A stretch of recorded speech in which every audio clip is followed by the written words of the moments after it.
തൃശൂർ പൂരത്തിന് ഇത്തവണ വെടിക്കെട്ടുണ്ടാകില്ല. ഇക്കാര്യത്തിൽ തിരുവമ്പാടി പാറമേക്കാവ് ദേവസ്വങ്ങൾ ധാരണയായി. വെടിക്കെട്ടില്ലാതെ പൂരം നടത്തണം എന്ന നിലപാടിലാണ് പാറമേക്കാവ് ദേവസ്വം. പ്രൗഢി കുറയാതെ പൂരാഘോഷം നടത്തണമെന്നാണ് തിരുവമ്പാടി ദേവസ്വത്തിന്റെ നിലപാട്. നാളെ തിരുവനന്തപുരത്ത് ചേരുന്ന ഉന്നതതല യോഗത്തിൽ ഇരു ദേവസ്വങ്ങളും തീരുമാനം അറിയിക്കും. വളരെ അധികം ദുഃഖകരമായിട്ടൊരു സംഭവമാണ് നടന്നത്. അനുശോചനം രേഖപ്പെടുത്തുന്നു. എല്ലാവിധ പിന്തുണയും എന്തൊക്കെ ചെയ്യാൻ പറ്റുക അവരുടെ കൂടെ നിന്ന് എല്ലാ സഹായം ചെയ്യും. മുണ്ടത്തിക്കോട് ദുരന്തത്തിന്റെ പശ്ചാത്തലത്തിലാണ് ഇരു ദേവസ്വങ്ങളും ഇന്ന് യോഗം ചേർന്നത്.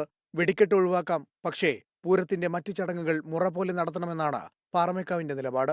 ഇത്ര ആൾക്കാർ മരിക്കുമ്പോൾ പൊതുജനത്തിൻ്റെ ഒരു വലിയൊരു വികാരമുണ്ട്. അതും കണക്കിലെടുത്ത് ആചാരങ്ങളും കണക്കിലെടുത്തുകൊണ്ട് ഒരു ബാലൻസ്ഡായ അപ്രോച്ചാണ് ഞങ്ങൾ ഉദ്ദേശിക്കുന്നത്. തങ്ങളുടെ വെടിക്കെട്ടുപുരയിൽ ദുരന്തമുണ്ടായതിൽ അതീവ ദുഃഖമുണ്ടെന്നും 24 വരെ ദുഃഖാചരണം നടത്തുമെന്നും തിരുവമ്പാടി ദേവസ്വം അധികൃതർ പറഞ്ഞു.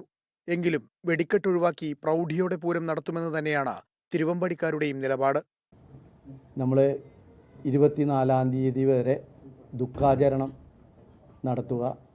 ആ സമയത്ത് നമ്മുടെ ലൈറ്റുകളോ മറ്റുള്ള ആഘോഷങ്ങളോ ഒന്നും ക്ഷേത്രത്തിൽ ഉണ്ടാവില്ല. 25-ാം തീയതി 26-ഉം 27-ഉം പൂരാഘോഷം വളരെ ഭംഗിയായി കാര്യങ്ങളെല്ലാം നടത്തും എന്നാണ് ഇപ്പോൾ പറയാനുള്ളത്. ചമയപ്രദർശനമടക്കമുള്ള ആഘോഷങ്ങൾ ഒരു ദിവസം മാത്രമായി ചുരുക്കിയിട്ടുണ്ട്. വെടിക്കെട്ട് ദുരന്തത്തിൽപ്പെട്ടവർക്ക് ഒപ്പമാണെന്നും തിരുവമ്പാടി വിഭാഗം. നമ്മൾ 2 ദിവസമാണ് ചമയ പ്രദർശനം നടത്താറ്. 24-ഉം 25-ഉമാണ് നടത്താറ്. അത് നമ്മൾ 25-ാം തീയതി മാത്രമാക്കിയിട്ടുണ്ട്. നമുക്ക് എല്ലാത്തിലും വിഷമമുണ്ട്. കാര്യങ്ങളെല്ലാം എന്താ പറയുക, ഒരു കുടക്കീഴിലേക്ക് കൊണ്ടുവരണമെങ്കിൽ വളരെയധികം പ്രയത്നിക്കേണ്ടി വരും. എല്ലാ കാര്യങ്ങളും വളരെ ഭംഗിയായിട്ട് നടക്കണമെന്നാണ് ആഗ്രഹം. തീരുമാനങ്ങൾ ഇരു ദേവസ്വങ്ങളും നാളെ തിരുവനന്തപുരത്ത് ചേരുന്ന ഉന്നതതല യോഗത്തിൽ അറിയിക്കും. 24 തൃശൂർ.